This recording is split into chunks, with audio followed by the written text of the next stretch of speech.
Voy a leer así como un pequeño fragmento de lo que son las disidentes. Es un colectivo de reflexión y producción artística que busca crear polémica y hacer conciencia sobre la situación de una sociedad que jerarquiza y marca dominios de un sexo sobre el otro a través de los discursos y la mirada. El trabajo más reciente del colectivo gira en torno a las opresiones del cuerpo y las marcas del género en él, así como esta opresión crea obsesiones y reacciones violentas y cotidianas en todos nosotros. El colectivo está conformado por Adriana Ragui y Bruno Bresani. La palabra. Yo soy Bruno.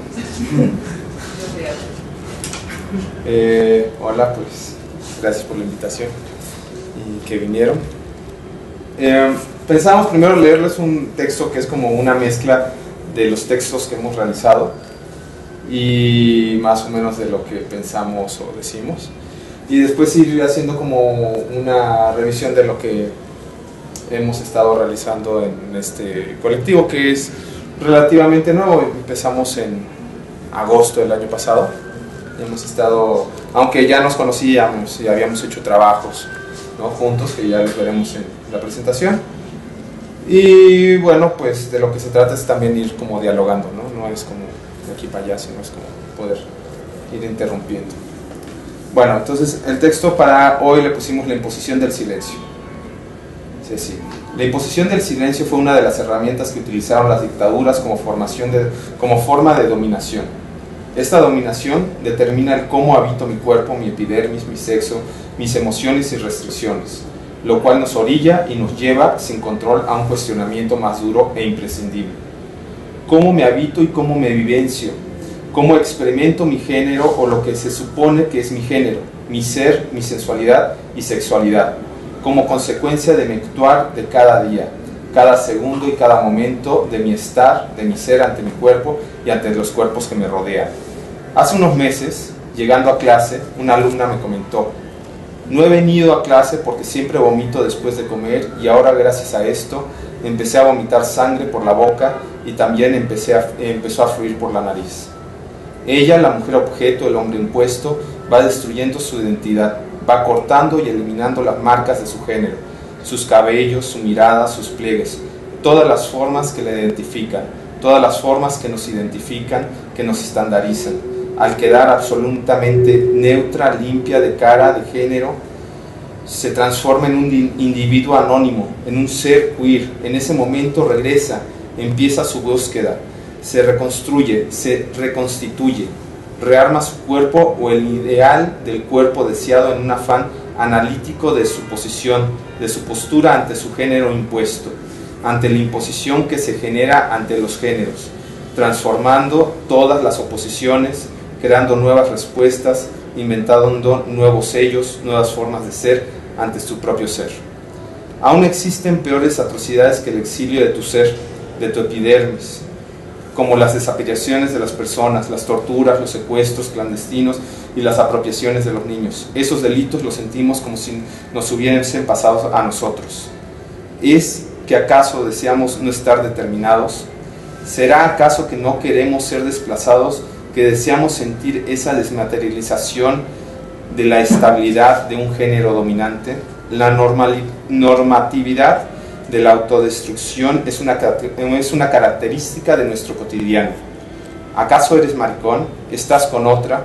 ¿Me engañas con tu amigo? ¿Por qué te llama? El no sé, es una condición de sobrevivencia. Su experiencia lleva consigo el miedo, empaquetado en el silencio.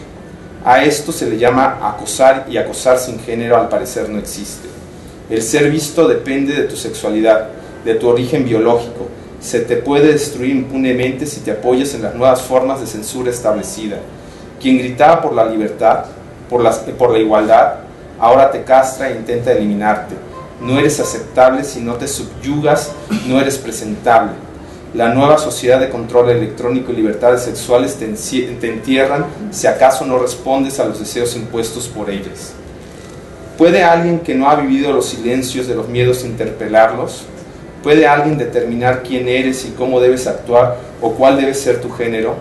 Si alguien no acepta estos cuestionamientos, nos encontramos y nos posicionamos ante alguien incapaz de preguntarse sobre el género y como consecuencia alguien que acepta vivir bajo una mirada controlada, una mirada colonizada.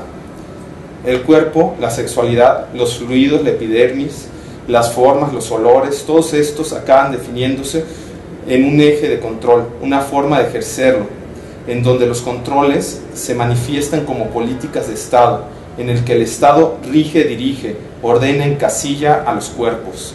La percepción de la realidad se modifica a través de la presión ejercida por el acto de interrupción del flujo cotidiano bajo la castración de su desplazamiento en el mundo. Tú no eres nada sin mí. Escúchame, guapo, soy superior a ti y te destruiré.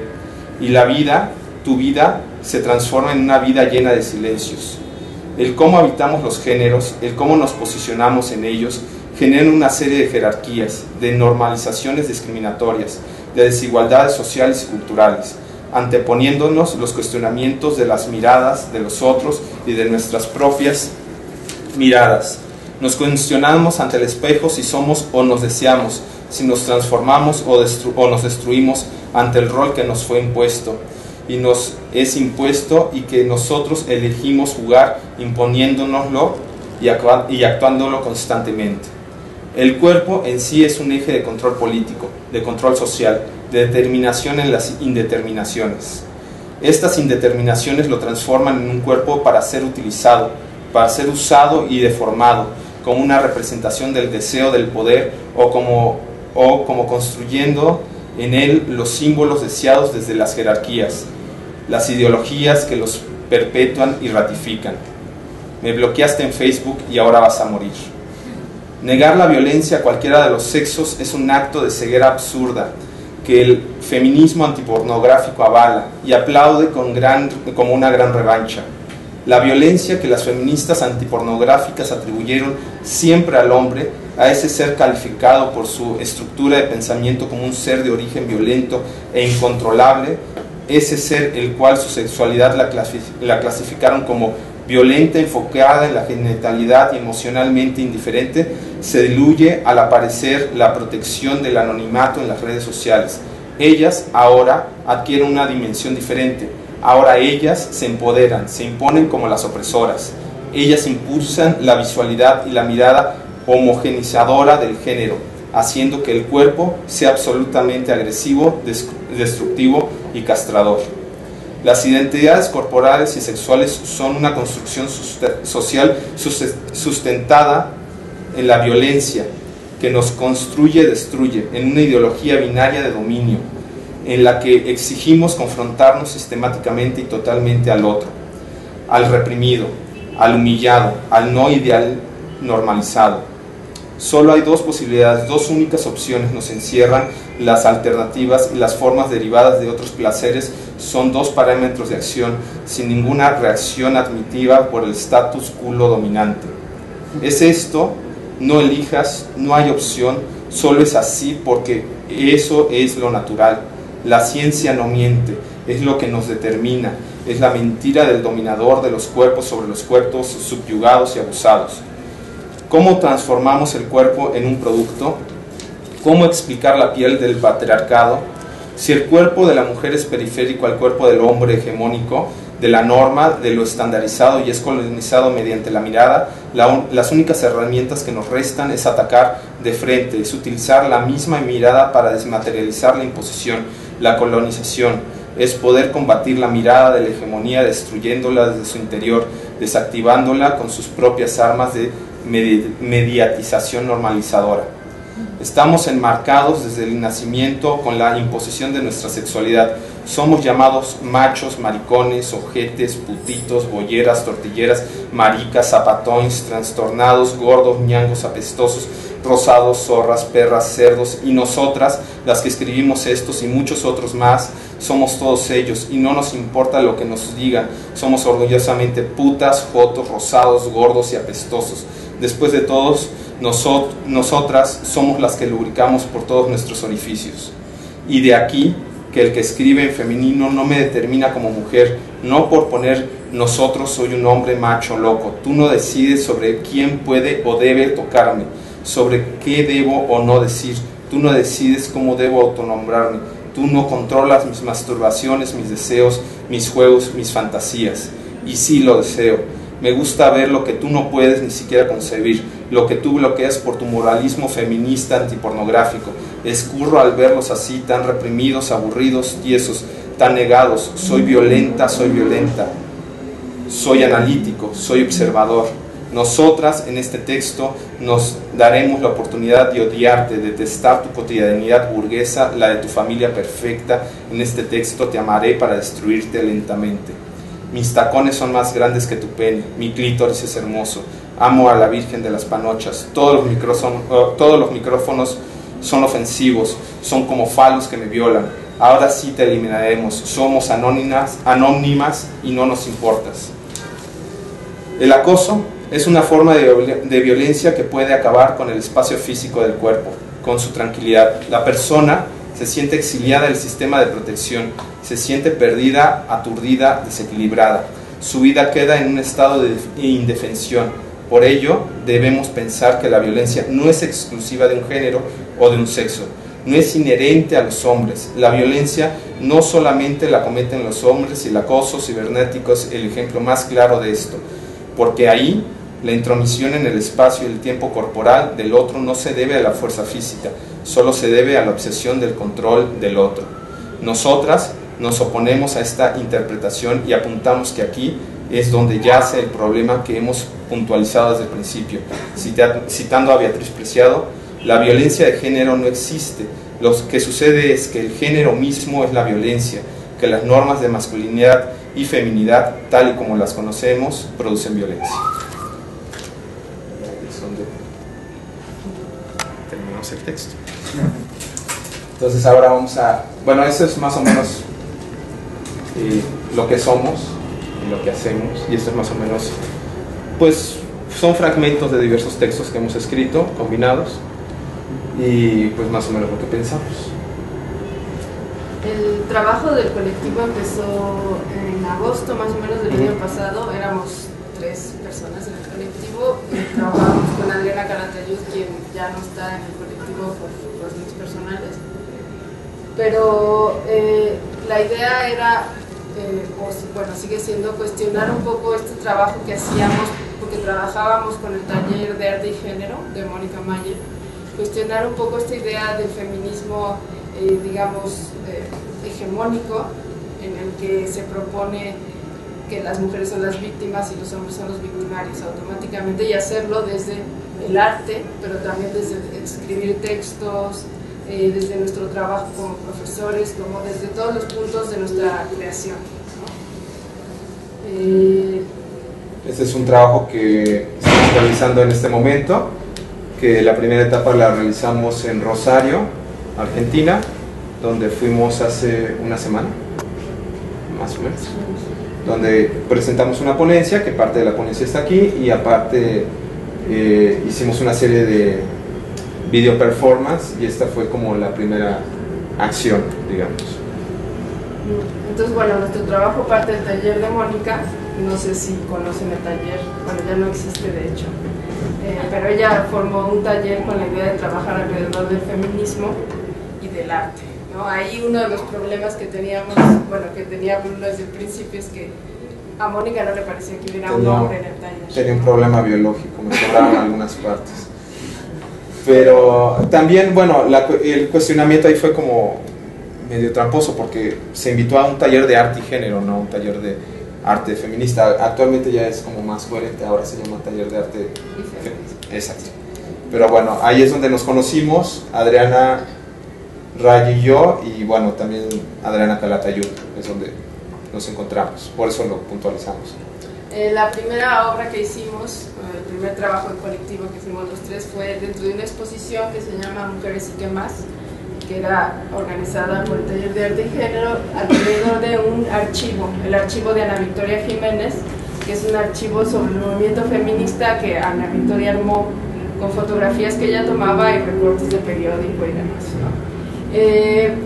Ella donó este archivo a la Ibero, y a partir de esa donación se hizo una exposición con documentos del archivo, y nosotros 3 escogimos este cartel que se llama Denuncia a la violación, y es de un centro de apoyo para mujeres violadas, ¿no? A partir de ahí trabajamos alrededor de ese concepto y lo llevamos, la obra en realidad no se trata de la violación, sino de la violencia.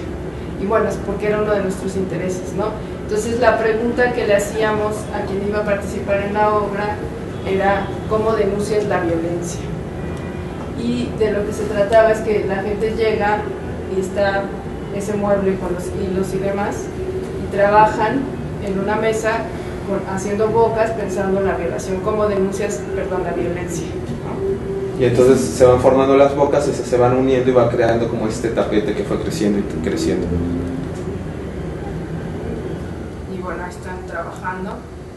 Fue primero en la Universidad Iberoamericana, donde dimos unos talleres con los alumnos que era de diseño de modas. No, de textiles. Textiles. Y fueron los que hicieron las primeras bocas. Ahí se exhibió dentro del Ibero. Después se fue al claustro de Sor Juana esta exhibición. Y después a Jalapa, que ahora ya no sé dónde está. Sí, no sabemos dónde está la obra. La siguiente obra que hicimos en colaboración, todavía los tres, fue en Los Listones de los Deseos, en la Alameda, junto con Fue una ONG que se llama Corazón Seguro, que trabaja con mujeres del centro histórico, como mujeres policías, de la limpieza de las calles, etc. Entonces esta ONG convocó a diversos artistas y a estas mujeres a hacer como apropiarse de la Alameda y hacer una reflexión desde el arte de qué era necesario hacer para, digamos, mejorar este espacio, ¿no? Y bueno, la gente participaba también en la obra, escribía en el listón qué es lo que quería para la Alameda, cómo la podría mejorar, qué es lo que habría que cambiar en la Alameda, y nosotros poníamos los listones ahí, basada en la idea del... ¿cómo se llama? Había dos referencias de esto de los listones. Una era la iglesia de Nuestra Señora du Bonfim en Bahía, donde alrededor de la iglesia igual la gente va y pide deseos y amarra estas cintas de colores que con el viento vuelan. Y no recuerdo la otra, era Calatayud, que tenía la otra referencia. Pero bueno, era esto de la gente iba poniendo sus deseos en los listones y los listones con el viento iban como moviendo este kiosco. Nos hicieron caso, ahora están reformando todo. Espero que tomen en cuenta eso. Sí. Y bueno, lo siguiente que hicimos fue una participación en el programa universitario de estudios de género en un seminario de Elena López, en el que hicimos un performance, que es más bien una intervención con el grupo del seminario alrededor de un texto que se llamaba... ¿cómo se llama el texto? De Rivera Garza, y no recuerdo el título del texto. Que es muy impresionante ese texto, habla sobre una sociedad de matriarcado, en la cual los hombres son como animales.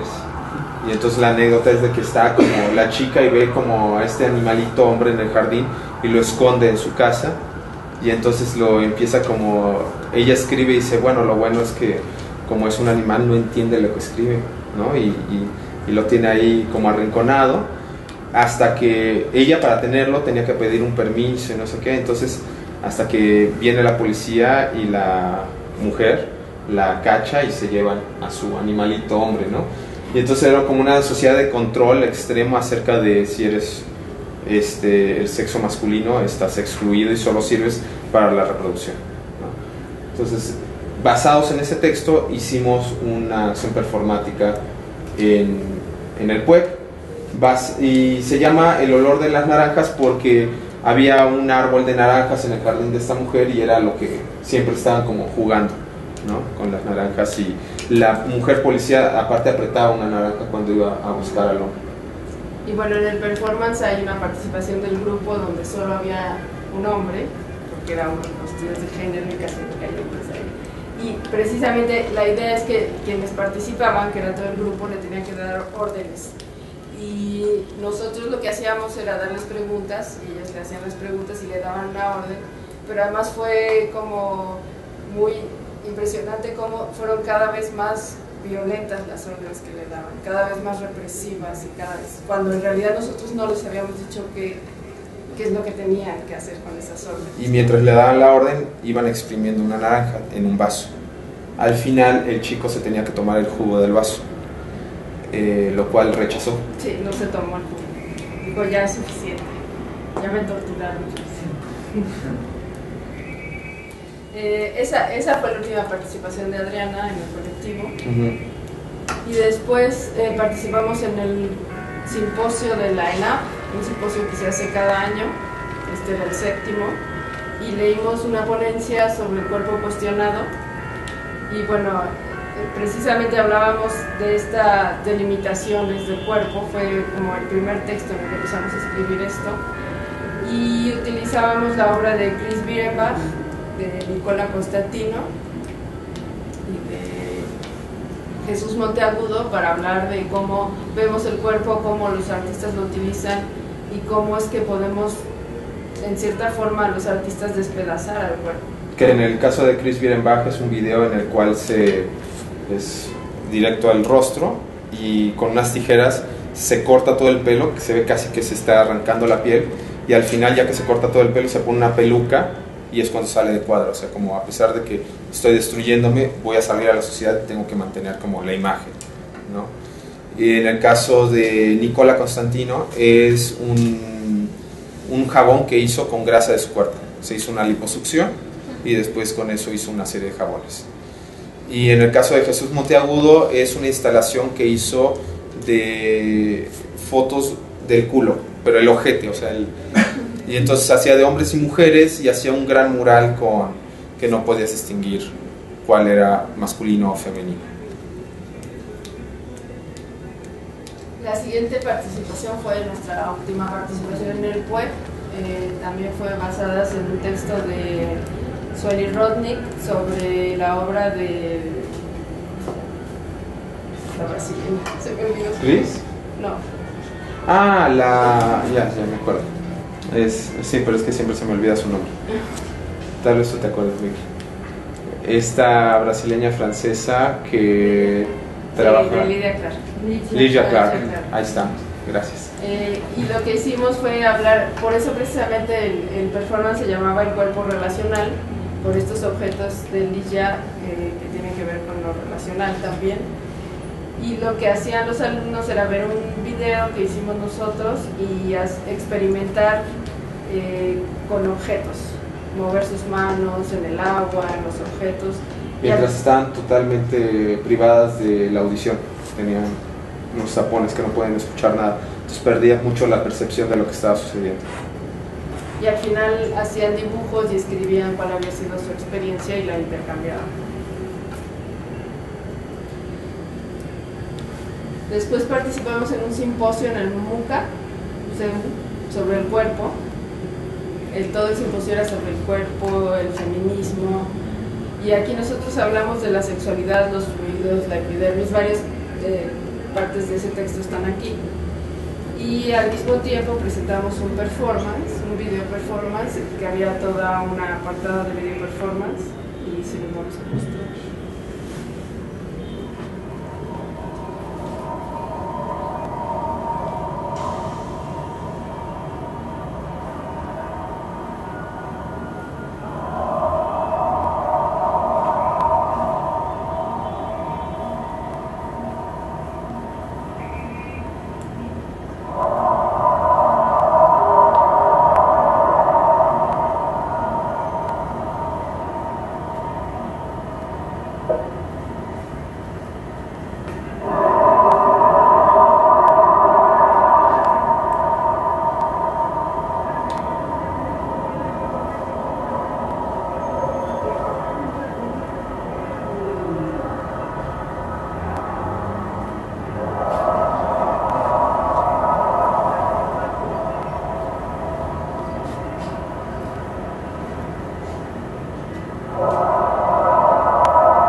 ahí estábamos empezando a hacer como todo un trabajo alrededor del cuerpo y de los cuerpos, de la relación que puede haber entre masculino, femenino, entre género.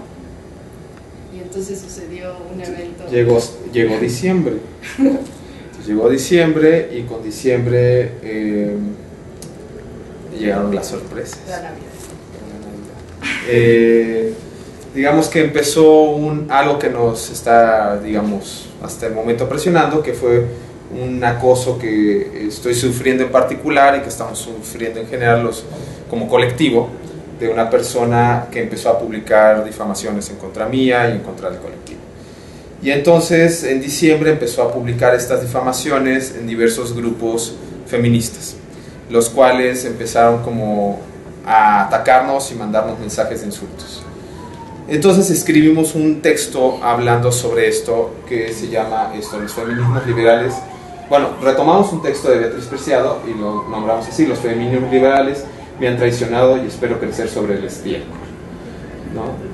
Y entonces, digamos, basados en esto, de lo que hablábamos era sobre esta facilidad que da como el poder difamar a alguien, pero lo que convocábamos en este texto principalmente era a que si trabajabas con alguna persona y tenías como alguna duda de este grupo de personas o de esta persona, que los grupos que fueran como con la misma lucha se comunicaran entre sí para tener un diálogo, ¿no? Entonces lo que estábamos invitando es a abrir un diálogo y a pues eliminar cualquier como cuestionamiento o mala información.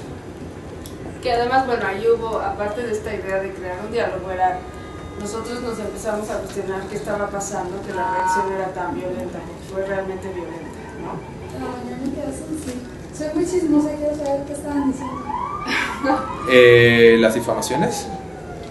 A ver. Sí, ya les trajeron aquí, traigan las completas. Bueno, es una persona con la que salí y habíamos terminado unos 7 meses antes. Y ella quería regresar, yo le dije que no. Y entonces dijo, entonces voy a empezar a escribir cosas en contra tuya, como si tú me estuvieras buscando y acosando, pero en otros espacios. Decía, o sea, no había argumentos, no había nada. No hay nada. Nada más era directo a fulano de tal, me está... Es un acosador. Ajá, además, es eso. Sí. O sea... Básicamente, inventando mails, inventando fotos, demás. O sea, lo que es bueno, realmente no es bueno lo que ella hace, sino la reacción de la Pero con gente. madre, todo el mundo volvió a verlos y supo que existía su colectivo. en parte sí, en parte, bueno, fue un poco, digamos, estresantes. Pero la cuestión es, bueno, hicimos este texto hablando sobre, pues, invitando a crear estas redes que se dialogaran. Y lo que sucedió es que Mónica se súper enojó con nosotros, ¿no? Mónica Meyer se enojó porque decía que cómo nos atrevíamos a decir esto de los feminismos liberales me han traicionado y espero crecer sobre el estiércol. Cuando en realidad no lo dijimos nosotros. Lo dijo Beatriz Preciado, ¿no? Y la acción, o bueno, la reacción que tuvo ante estas difamaciones y ante el texto fue: tú, Bruno, eres hombre fuera totalmente del taller de arte género y no queremos tener ninguna vinculación contigo. Y a Adriana le dijo: y tú cuídate de él, que es como la peste. Pero lo importante, yo creo que más que lo que ella pueda decir, es como esta reacción del feminismo mexicano, porque pues no podemos saber de nadie más, ¿no? Tan violenta y los hombres son culpables de todo. Sin un cuestionamiento. Será algún momento que yo les decía, a ver, pero vamos a pensar qué es lo que está pasando aquí, quién es la... No, es que Bruno es hombre y el sistema patriarcal, bla, bla, bla, bla. ¿No? ¿Y le costaba que eres hombre? Pues no. Bueno, doy la finta. Y bueno, el texto hablaba además pues de algo que se iba a vislumbrar después en este trabajo, que era qué es lo que está pasando con el feminismo. O sea, cuál es la situación del feminismo y cuál es la situación del género y por qué el género nos afecta tanto socialmente. Sí, digamos, ¿qué es lo que hace el género para que seamos violentos, ¿no? Fue un texto primigenio que después fue dando muchos puntos de partida para ir trabajándolos. Y bueno, algo que ya teníamos era un blog que ahorita les vamos a enseñar, pero a partir de ese momento empezamos a trabajar más en el blog, viéndolo como un sistema en el que podíamos pues trabajar, responder con trabajo y además comunicarnos con mucha gente que a partir de ese momento también, como dices, empezó a ver el blog, empezó a buscarlo. En un principio empezó a buscarlo para mandarnos insultos, o sea, recibíamos miles de insultos y después ya pues les gustó. Se volvieron fans. Y bueno, parte de, hablando con diversos colegas, fue, ustedes pónganse a trabajar, no hagan caso, y más bien, si los buscan en las redes, porque esta persona incluso escribió aquí a Taller Multinacional hace unos 3 días, si los buscan, pues que los busquen y encuentren pues lo que es que hacen, que es su trabajo, punto. Y pues sí, pues de por sí somos workaholic y medio aturdidos, pues seguimos trabajando. Y el blog pues tiene todo tipo de, ponemos nuestros textos, ponemos textos de, siempre cuando ponemos una Beatriz Preciado a la gente es un hit. Es el hit del feminismo. Ponemos, por ejemplo, ahora con las elecciones poníamos textos sobre política y bueno, ahorita lo vamos a ver. Sí, digamos, no son solamente de nuestro trabajo, es de cosas que nos interesan. Invitamos a gente a que escriba, si alguien quiere colaborar, por favor, envíenos algo. Fotografías, videos que realizamos nosotros, tanto en este momento como colectivo como anteriores. Y bueno, uno de los primeros trabajos que hicimos en esta situación de cuestionarnos qué estaba pasando fue el Día Internacional de la Mujer, y era cuestionar desde el mismo feminismo al feminismo, ¿no? O sea, qué tanto está cuestionado a través de sonidos, de palabras de feministas muy conocidas. Y entonces hicimos arte sonoro. Can be very threatening stuff, you know, for a power structure. Can be very threatening stuff, you know, controlling a power structure, and you know, so therefore the controlling of it made into pornographic, trivial, the plasticized sensation, assuming that power, taking that power back, has been assuming that power, taking the sort of darker side has been patriarchal culture, you know, the sort of darker side of patriarchal culture. as a source of power and innovation. About how hard people fought, activists for women, about how hard people fought, activists for women, stuff, you know, for a power structure. Can be very threatening stuff, you know, for a power structure and bullying them. Made into the confused, pornographic, trivial, the plasticized sensation, the pornographic. Assuming that power, taking that power back has been assuming that power, taking that power back has been patriarchal culture, you know, the sort of darker side of patriarchal culture. As a source of power and innovation. About how hard people fought, activists disconnected from our power, the reality of our power, thinking of ourselves as consumers, so disconnected from our power, the reality of our power, thinking of ourselves as consumers. And the chaos and power of our sense of self. My own faults, how wrong I can be about something, and that my own faults, the most difficult wrong I can be about something, and that to me is the most difficult work, but it's the most rewarding. Our lives to demand our work. It's not accidental that we don't use the word feminism anymore. That even it's not accidental that women don't identify as feminists, let alone all of us. You know, young women don't identify as feminists, let alone all of us. You know. Of the society.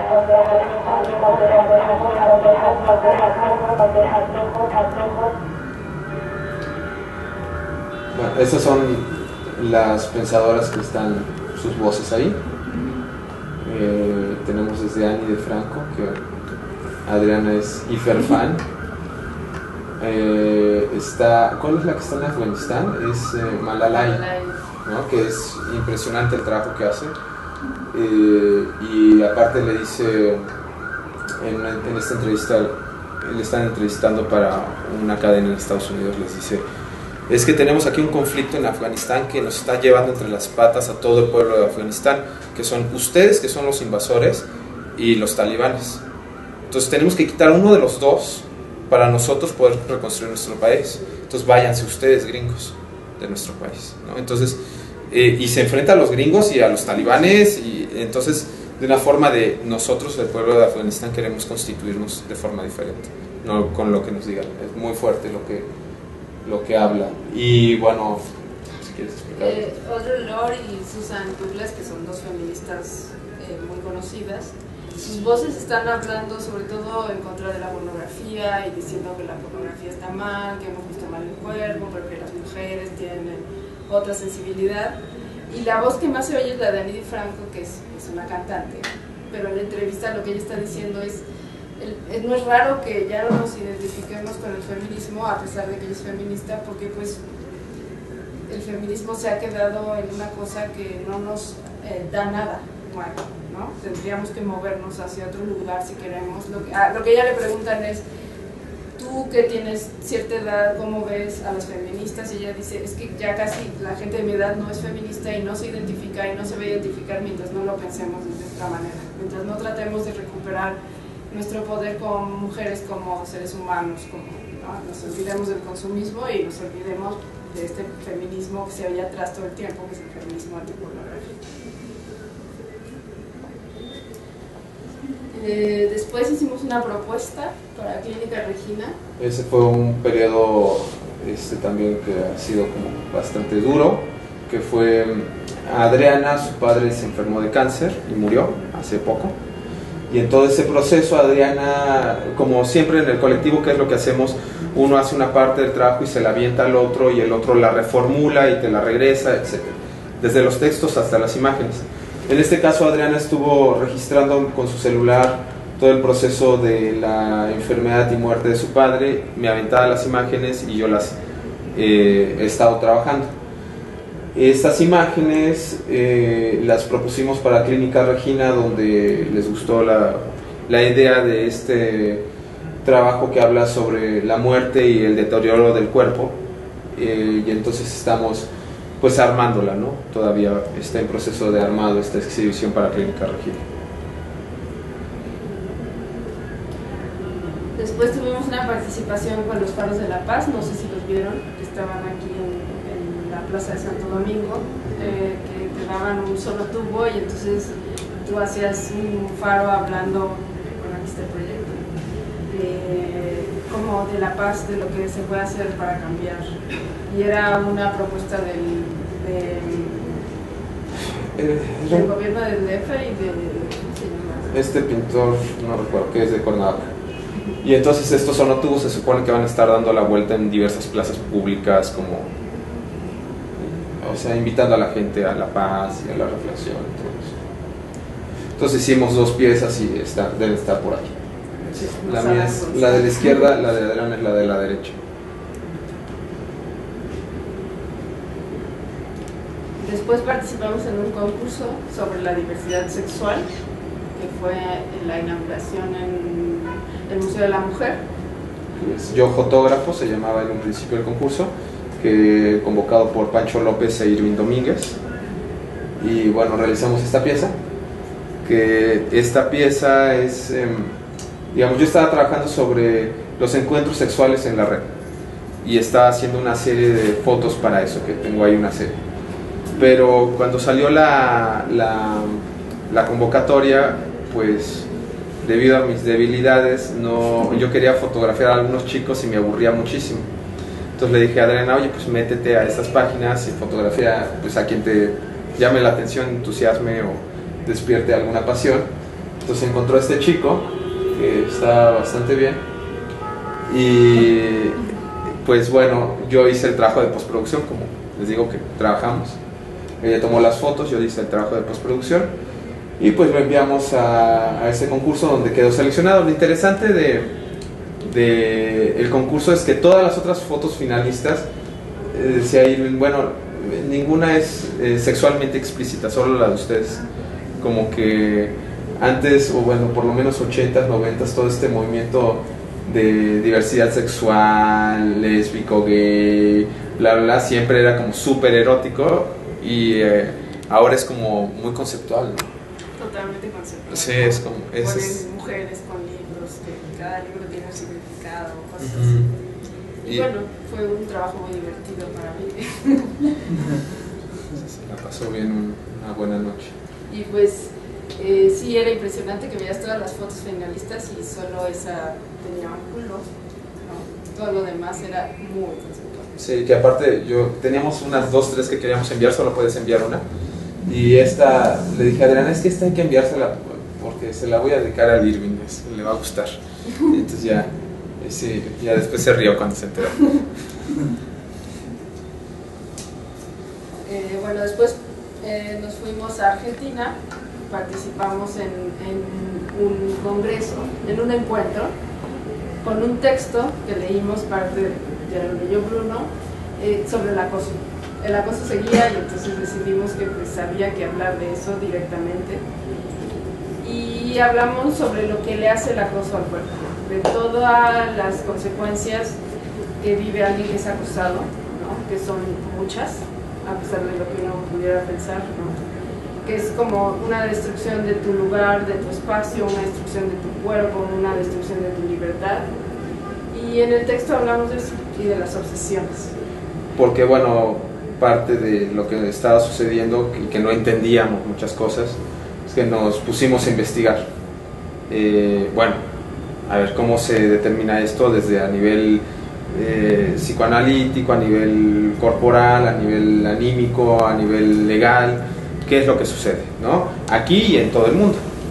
Y entonces empezamos a descubrir cosas muy interesantes, muy blogs, porque hay de todo, ¿no? Hay blogs muy y bibliografía pues realmente de Sambors, ¿no? Que dicen malos y buenos, y hay gente que reflexiona de una forma muy concreta, ¿no? Y muy interesante. Y entonces parte de esa investigación viene en el texto y dentro de nuestra reflexión a nivel de creación. Incluso Adriana, como es bastante palito así, que va y pica y pica y pica, fue y se aventó un curso que ahí viene, ¿no? Un curso en Estados Unidos sobre el ciberacoso. Una de las cosas que, bueno, por ejemplo, yo le pregunté, lo primero que hice fue, mi mamá es psicoanalista, y entonces le pregunté qué es lo que pasa con el acoso, y ella me dijo, sí, yo conozco casos de acoso que duran 20 años, casos de acoso que duran 1 año, bueno, en muchos de los casos el acosado es asesinado por el acosador, y lo que pasa es que legalmente no hay mucho que hacer, ¿no? Hasta que lo asesinan, entonces ya pues, la meten a la cárcel, ¿no? A la cárcel, pero sí. Mientras tanto no hay mucho que hacer. Y las estadísticas son muy engañosas porque obviamente desde la postura del feminismo antipornográfico, que decimos el hegemónico, es el hombre es malo y la mujer es buena, ¿no? Pero según las estadísticas no, es realmente mitad-mitad, ¿no? Es como una cosa muy fuerte de que se oculta mucho eso, ¿no? De cómo... Una cuestión también de machismo, ¿no? De que los hombres dicen, no me pasa nada, pero también de la propia sociedad, como dicen, ya, no pasa nada, ¿no? Es brutal porque a mi patrón su mujer lo golpeaba y no encontró un solo grupo de apoyo hacia hombres maltratados en México. Encontró solamente un grupo en internet en Estados Unidos hacia hombres maltratados. Y decía que, o sea, justamente todos hablaban desde esta parte de, es que no hay de dónde agarrarnos, ¿no? O sea, es verdaderamente excepcional que alguien pues, lo reconozca y empiece a trabajar sobre ello. Y dice que él estaba al grado de tener una mochila en la puerta por si pasaba cualquier cosa. Muchas veces le tocaba salir corriendo, medio ropa rasgada, lastimado, y agarrar la mochila y correr. Entonces sí, y aparte... también como mencionaba Adriana, hay grupos también en España de apoyo a estas situaciones para hombres, pero muchos de estos grupos también hay que ir con pinzas porque hay muchos grupos que son realmente, te digo, bibliografía de Sambors, ¿no? Entonces, exacto, terrible. Y bueno, parte de lo que hemos estado haciendo es que dentro de nuestro blog incluimos toda una sección que habla sobre esto. Y ha llegado mucha gente, ¿no? Como obteniendo esta información, ¿no? Como buscando, porque y no que diga malos y buenos. De hecho, en la lo que veíamos en Argentina era, bueno, hablando de nuestra experiencia personal con el acoso, y después ha sido un análisis de artistas que trabajan con el acoso. Y tomamos a 3 artistas, Paulina del Paso, con su pieza Buscando a Marte, que acosó a su nombre. Acosó al que era su pareja, Zulu, mientras dormía, lo empezó a videar así obsesivamente. Y bueno, después habló con Zulu y ya hizo la pieza, ¿no? O sea, fue algo que ella misma se cuestionaba al principio, de, es que no habré pasado el límite, y entonces ya al hablarlo con Zulu ya como que se extendió todo y realizó la pieza que se llama Buscando a Marte. Y después hay 2 piezas muy importantes, una es de Vito Acconci, no sé si lo conocen, artista conceptual, que perseguía a la gente en la calle, la acosaba. En Nueva York. En Nueva York, hasta cierto punto, ¿no? Iba atrás de alguien y ya que esa persona se metió en taxi, se acababa. Pero hacía esquemas de cómo perseguir a la gente, y si sale de aquí yo lo alcanzo aquí, o sea, muy estructurado el muchacho. Y la otra es Sophie Calle, que hace una pieza, bueno, hace varias, pero hace una de acoso a un hombre al que le pone Henri y lo persigue de París a Venecia. En Venecia lo persigue todo el tiempo, llega la novia de él y ella sigue. De hecho, cuando él se va a ir, ella trata de entrar a la recámara donde estaba él, hasta que él le pone una orden de restricción, ¿no? Y después presenta toda la pieza incluso con la orden, la Sophie. Leímos un texto de un crítico inglés que decía que la obra de Acconci era una obra muy violenta porque estaba acosando a la gente, y era un texto interesante, sí. Mientras que la obra de Sophie Calle pues era una obra seductora, porque pues era una mujer la que estaba acosando. ¿No? Entonces, y era seductora, y pues realmente ella quería conocerlo, ¿no? Pero es impresionante cómo hasta en un discurso estético de crítica de arte se filtra esta idea de que pues Vito Acconci era un violento, y además lo pone, es un violento porque es hombre, en cambio ella como es mujer no lo es así, ahí está escrito en un texto. Y entonces ahí pues lo usamos para cuestionar por qué él sí y ella no, qué es lo que pasa, cuando en realidad yo creo que fue mucho más violenta ella, lo persiguió hasta Venecia y de regreso, ¿no? Sí, de que él iba a tomar una foto y ella iba atrás y se ponía en la misma postura y tomaba la misma foto, y así de que se metía a intentar oler las sábanas de su cuarto, era así como súper loca, súper bueno, pero... Y el trabajo de ella es buenísimo, pero esperemos que nunca... Y bueno, ahí presentamos un video, fueron 3 acciones que realizamos una cada día, están en Rosario, y así hicimos un video con ellos.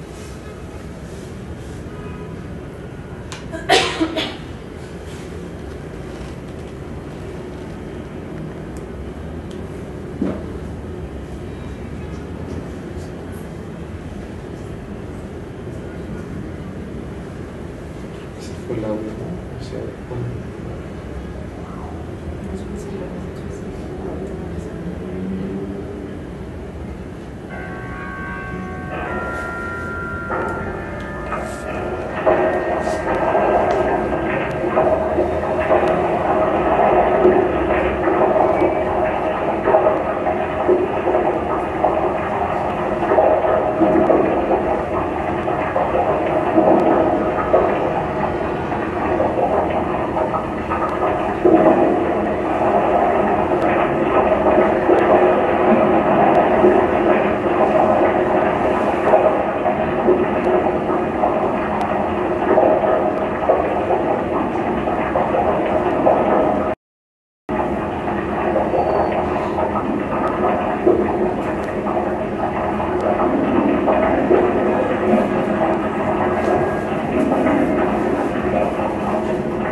aquí está el certificado famoso, la prueba de que sí. Y bueno, algo de lo que dice en este curso y que pasa mucho en México es que, por ejemplo, uno está llevando un caso legal, pero es muy difícil que su abogado entienda muy bien qué es lo que está pasando, que el juez entienda qué es lo que está pasando, va con el juez y el juez le dice, a ver qué es eso de Facebook, ¿no? Entonces, pues, es complicadísimo, ¿no?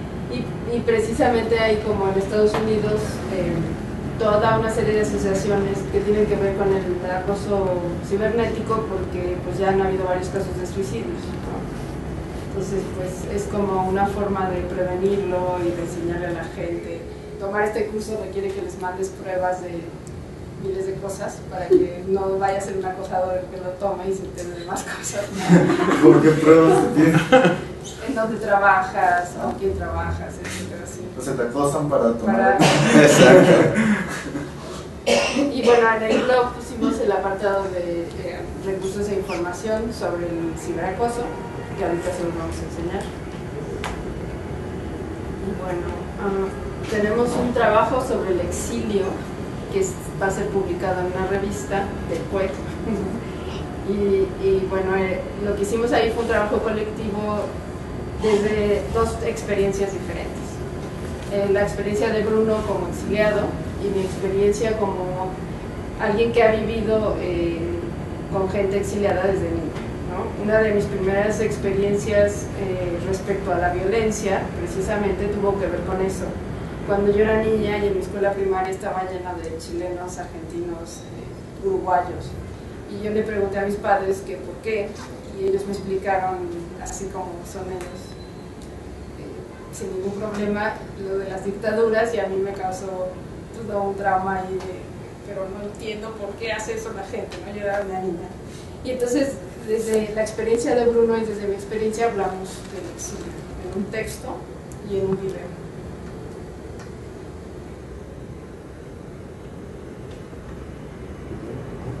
Sí está. Sí.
Que bueno, empezamos con este trabajo del exilio también por un encuentro que tuvimos con el archivo de Ana Victoria, que lo que queríamos era hacer como un escaneo de qué mujeres de toda, digamos, América del Sur habían venido a exiliarse a México, que tuvieran que ver con los grupos feministas y con el pensamiento feminista. Encontramos a 3 ¿no? Y entonces sobre de ello empezamos a trabajar. De ahí encontramos también la carta esta de los hijos de los exiliados argentinos, hablando sobre la cuestión de cómo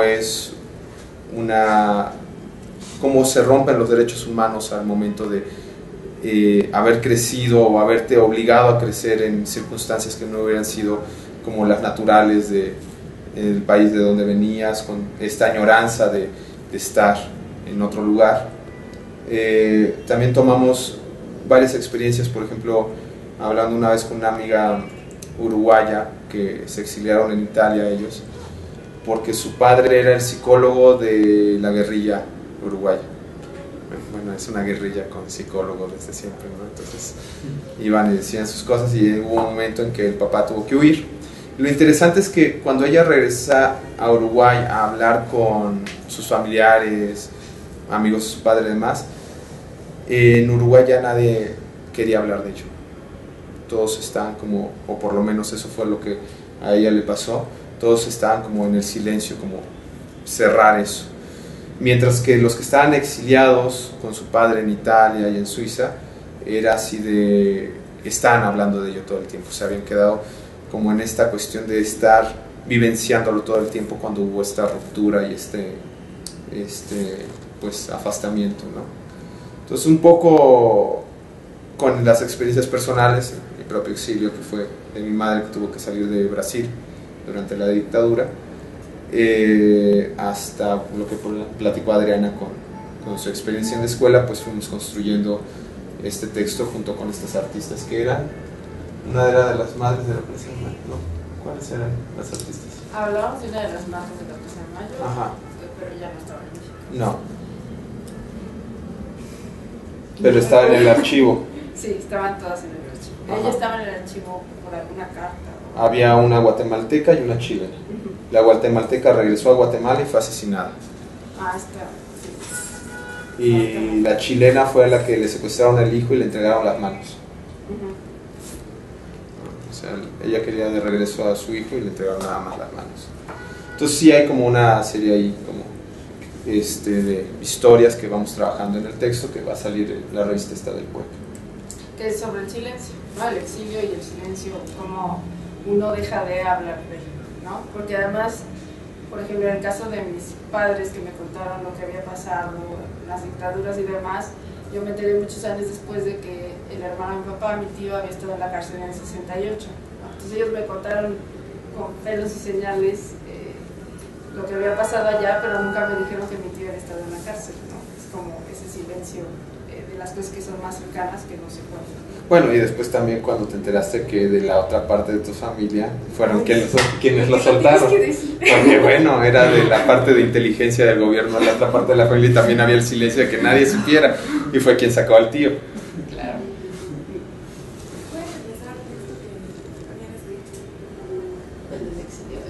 ¿Eso? ¿Lo alcanza la luna? Está chiquitito. Quieren que lo haga más grande.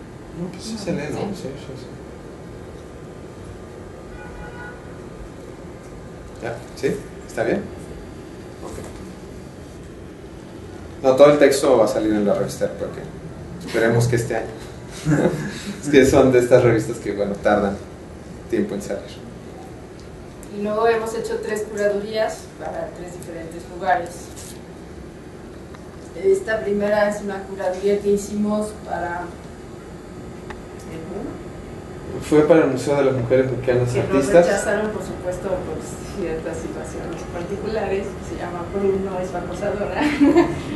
Y entonces ahora está en la sala de espera para Zona Cero, donde nadie le interesó, pero pues obviamente las cosas van lentamente.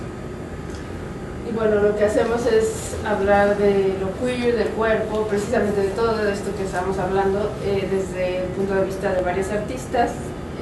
Ahorita pues vamos a poner nada más 3 ejemplos, ¿no? De todas las que están ahí. Habíamos elegido 11 artistas, de las cuales solamente una no aceptó, pero bueno, que era Marina Abramovic. Entonces nos contestó y todo, muy amable, dijo, bueno, primero quiero ver cómo trabajan y después vemos. También dijo que ya no daba permiso para publicar su obra tan fácilmente, ¿no? Aunque Google la desmiente. Sí. Claro. Pero bueno, todos los demás han sido muy accesibles y ya están los permisos para publicar la obra. Y bueno, está Chris Birenbach, de la que hablábamos, del cabello, que se corta, que bueno, yo estoy haciendo la tesis de doctorado y ella es una de las artistas que analizó. Ese trabajo es interesante porque es como velcro, el traje, con este cuadro enorme, entonces la gente podía manipularlo. Entonces también era esta cuestión de cómo manipulaba su cuerpo las otras personas, ¿no? Y ella estaba totalmente inerte, ¿no? Ella permitía que hiciera eso. Y era muy divertido. Este es Nicola, de la que hablamos, este es su jabón. Y es una presentación. Ella presentó el jabón en el MARVA, el Museo de Arte Latinoamericano de Buenos Aires. Pero tú llegabas al MARVA y estaba convertido en una tienda de modas, como Palacio de Hierro. Ajá, y entonces había anuncios como de Lancôme con esta imagen de ella, había videos de ella presentando el jabón y el lema del jabón era "Báñate conmigo", todo en francés, ¿no? Porque en francés es lo más chic. Y bueno, a la gente le causó horror, y uno de los problemas, y no, porque fue también difusión para su obra, es que la comunidad judía se ofendió muchísimo. Y se ofendieron porque decían que se estaba burlando de los judíos, ¿no? Pues ella lo manejó muy bien. O sea, ella dice que no, que estaba hablando de la estética, que también es cierto. Y en las entrevistas más públicas lo que decía es que se había basado en el Club de la Pelea. Y que se le ocurrió porque se quería hacer una liposucción y pues se aprovechó y así le pagaron la liposucción y todo, haciendo el proyecto. Y cuando yo la entrevisté me dijo, nunca me habló del Club de la Pelea, sino me habló de toda esta situación del cuerpo, de la explotación del cuerpo, y de que ella había hablado con los judíos de la comunidad y que le habían dicho que no había problema, y que ella lo que quiere decir es que al final, igual que a los judíos se les decía que se les hacía jabón, que no importa si se les hacía jabón o no, sino que se pretendiera deshumanizarlos, ¿no? Hacerlos objeto. Ella lo que está diciendo es también el cuerpo se sigue haciendo objeto hoy en día, y el cuerpo de las mujeres a través de ciertas cosas, ¿no? Entonces ella sí está utilizando a los judíos, aunque diga que no, pero los está utilizando para decir está mal lo que se ha hecho. El problema es, bueno, y lo que a ella le conviene es que ella me decía que hasta en el fútbol se hablaba, los comentaristas de fútbol hablaban del jabón, del cuerpo. Bueno, esta es una artista argentina, ¿no? Sí, Ana es una artista argentina que estuvo como artista residente en Hangar, en Barcelona, y esta es una de las piezas que realizó, que la presentó en el Museo de Arte Contemporáneo de Barcelona, en el MACBA. Ahí tiene como una catacumba enfrente, y es como para exposiciones temporales, donde hizo una serie de fotografías de cuerpos imperfectos, ¿no? O sea, que no van con el estándar normalizador, digamos, de mujeres, y esas fotos las imprimió en tela y tú llegabas y elegías el traje que quisieras y te lo ponías. Entonces era como muy divertido, hombres, mujeres vestidos con estos cuerpos, ¿no? De estas carnes caídas o macras. Pero también está Jesús Monteagudo, del que hablábamos, de los Anos, y en este caso hizo esta otra pieza que la Escuela de Artes Plásticas de la Universidad de Barcelona está alrededor de la escuela, es un gran centro de prostitución de transvestis. Y entonces, o sea, tú cuando sales de la escuela está lleno de preservativos. Y entonces, pues él empezó a colectar los preservativos de estos lugares donde él se iba a tener sus encuentros con sus amigos, y empezó a hacer estos como pequeños altares de preservativos, y es lo que vamos a presentar. Y bueno, vieron otros 6 artistas. No los trajimos todos, no trajimos nada más como una pequeña muestra. Ese está en la sala de espera para Zona Cero. Para la Fundación Melo. Esta es la siguiente que hicimos, que se llama Fronteras Desvanecidas. que es sobre el cuerpo, pero desde lo masculino. Y bueno, también hay 11 autores, trajimos aquí unos cuantos. Él es un artista de Querétaro que trabaja con su cuerpo, y esta es una de las imágenes que a mí me parece más interesante de él. Él hace performance, pero también hace objetos y hace fotografía. Que nos contactó en el blog y todo. A nosotros por el blog. Él no nos insulta. A ver si le gusta. Abraham Cruz Villegas, que no sé si conocen, este es un autorretrato, bueno, una serie de autorretratos. Y bueno, es raro que Abraham hable del cuerpo, pero ahí lo está haciendo, entonces nos pareció una obra muy interesante para la curaduría. Esta es una fotógrafa norteamericana de la Grace Volcano que fotografía a mujeres masculinas.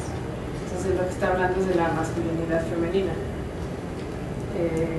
Y como, bueno, la curaduría es de masculinidades, pues ahí queda perfectamente. ¿Qué es lo masculino, qué es lo femenino, quién lo puede hacer? ¿No? Eso es lo que cuestiona esta curaduría. Y esta última es para la revista El Juez también, que la revista esta vez se trata de Latinoamérica después de las dictaduras, y entonces hicimos una curaduría también como de 11 artistas, no hay más, como 20.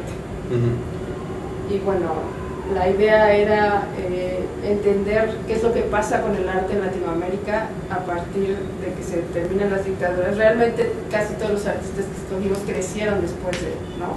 O crecieron pero eran unos niños. Una de las artistas es Adriana Varejão, que es una artista brasileña y que habla de... Hace estas como... Bueno, en Brasil están estos azulejos que son portugueses, ¿no? Como muy bonito todo, entonces de lo que habla es como de esta belleza de la colonia que en realidad está construida sobre la sangre de los colonizados, ¿no? Entonces hace estos cuadros que son así de gruesos de óleo, ¿no? Y entonces parece carne que es así roja que está cayendo y que está escurriendo de las paredes. Después Carlos Castro de Colombia, que esta es una obra interesantísima, es una escultura comestible de Simón Bolívar. Se me olvidó el nombre. Y bueno, es el video de cómo las palomas van acabando con él. Es una obra muy interesante. Y este es un video de Sara Shamash. Sara Shamash, que es una iraní brasileña canadiense, que digamos ella va haciendo como mapas vivenciales de las ciudades, entonces va entrevistando a las personas y las personas les van haciendo como sus recorridos dentro de las ciudades, les van contando sus historias y ella va videando y después graficando todo. Este es en São Paulo. Y Marcela Armas. Marcela Armas. Este es esto va sucediendo, ¿no? Sí, es una cadena que va moviéndose constantemente y va cayendo aceite del mapa mexicano. Petróleo.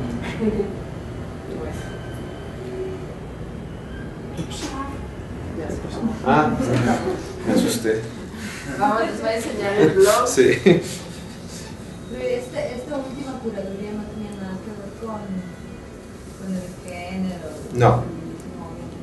No, era solo, sí, de los artistas después de las dictaduras, tanto de las dictaduras militarizadas tal cual como neoliberales, ¿no? Exactamente. Más fuertes, porque no son tan nobles. Sí. Y bueno, este es nuestro blog. Ahí pueden ver. Sí. Una presentación de nosotras. Ahí está una cita de Beatriz Preciado que hemos utilizado muchísimas veces, que dice: no creo en la violencia de género, creo que el género mismo es la violencia, que las normas de masculinidad y feminidad tal y como las conocemos producen violencia. ¿De dónde surgió tanto amor por Beatriz Preciado? Pues es no la fuimos encontrando, pero nos hemos encontrado frases de ella que por ejemplo, cuando yo puse esta frase en mi Facebook, es que es buenísima esa frase. ¿La conocen ya? Sí, sí, yo no, y aparte, bueno, fue como encuentros muy, o sea, como casuales. En Barcelona yo me la encontré y me colaba a sus clases, ¿no? Y de ahí después Adriana se la encontró en las clases del PUEC y empezó a investigar, y entonces surgió esto de esta película Viólame, que es de la directora, de su pareja, y entonces empezamos a ver como las tres bambalinas de cómo crearon esta película. Entonces bueno, pues fue como un proceso de casual y de investigación que nos fuimos encontrando con su pensamiento que nos gustó. Y bueno, esta frase yo la puse en mi Facebook en algún momento y recibí una serie de ataques de las feministas con las que antes trabajaba, diciéndome que estaba equivocada la frase, ¿no? Entonces yo decía, bueno, no es mi frase.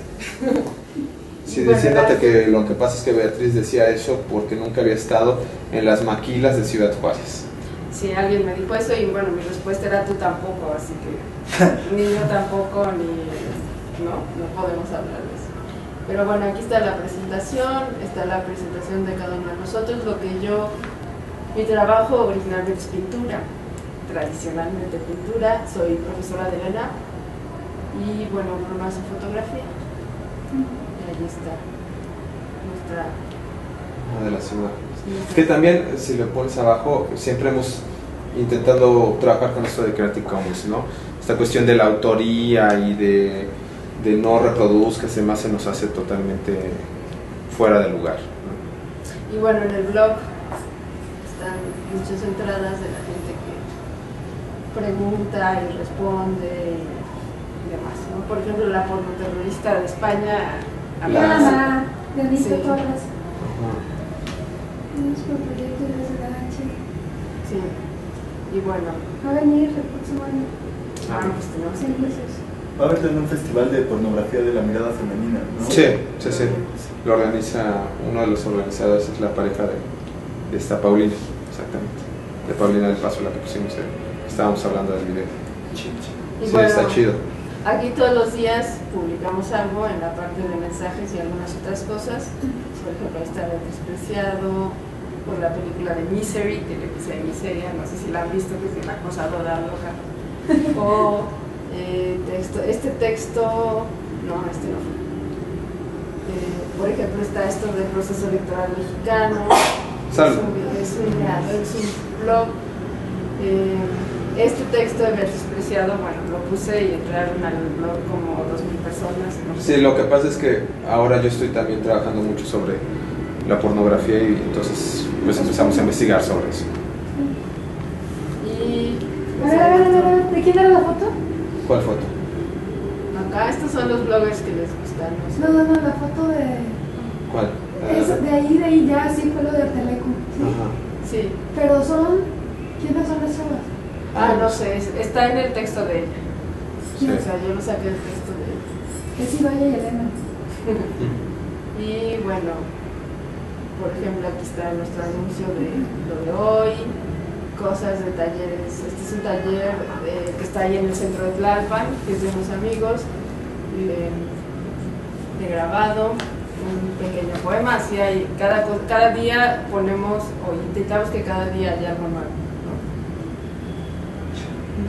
Y bueno, después están nuestros proyectos que ya vimos ahorita, aquí están puestos. Bueno, ahí esta leyenda que está en todo el blog. Porque poníamos algo y ya de inmediato nos posteaba algo esta chica que nos aprecia tanto, entonces pues ya pusimos esa. Y de hecho pues descubrimos que tiene antecedentes penales, entonces pusimos ahí los antecedentes penales y eso la ha frenado un poco, ¿no? Y bueno, ahí están todos nuestros trabajos que vienen ahorita. Estas son las presentaciones de las acciones en Argentina, en video, y allí para abajo está todo. Y nuestra agenda de qué es lo que vamos a hacer, que también pues con la leyenda que tiene que estar. Porque ya sabes, cuando pusimos esto, ella le escribió a Taller Multinacional. Hay un área de consulta de grupos que tienen que ver con el género, entonces hay una gran lista con sus links de mujeres teóricas, feministas, de artistas, de grupos y demás, ¿no? Karen Cordero. ¿Él no es maestra de libro? Sí. Sí. Pero es gringa. Ah, ¿en serio? Sí. Y ella trabaja sobre el género. Sí, divertido. Sí. Ella me eligió la tesis de maestría. ¿Quién, perdón? Karen Cordero. Y aquí está esta sección, que es la sección más nueva y visitada últimamente, que es sobre el ciberacoso.